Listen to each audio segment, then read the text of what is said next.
ঘূর্ণিঝড় রিমালের পরবর্তী সময়ে বেড়েছে তাপমাত্রা, তীব্র তাপপ্রবাহে দুর্বিষহ জনজীবন। এর মধ্যে কিছুটা স্বস্তির আভাস জানালো আবহাওয়া অধিদপ্তর, সাথে আশঙ্কার বার্তাও রয়েছে নদীবন্দরগুলোতে। সোমবার সকাল 9টা থেকে আগামী 24 ঘন্টা আবহাওয়ার পূর্বাভাস জানিয়েছেন আবহাওয়া অধিদপ্তর।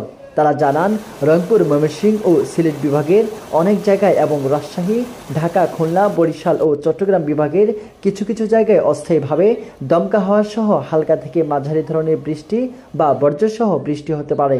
সেই সঙ্গে দেশের কোথাও কোথাও মাঝারি ধরনের ভারী থেকে ভারী বর্ষণ হতে পারে। এ সময় সারা দেশে দিন এবং রাতের তাপমাত্রা সামান্য কমতে পারে বলে জানান আবহাওয়া অধিদপ্তর।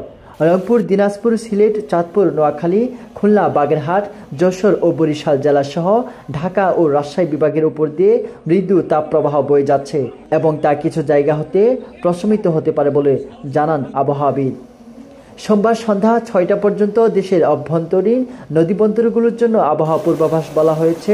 রংপুর, দিনাজপুর, ময়মনসিংহ এবং সিলেট অঞ্চলের উপর দিয়ে পশ্চিম বা উত্তর পশ্চিম দিক থেকে ঘন্টায় 45 থেকে 60 কিলোমিটার বেগে বৃষ্টি বা বজ্রবৃষ্টি সহ অস্থায়ীভাবে দমকা বা ঝড়ো হাওয়া বয়ে যেতে পারে। এসব এলাকায় নদীবন্দরগুলোতে 1 নম্বর সতর্ক সংকেত দেখাতে বলা হয়েছে।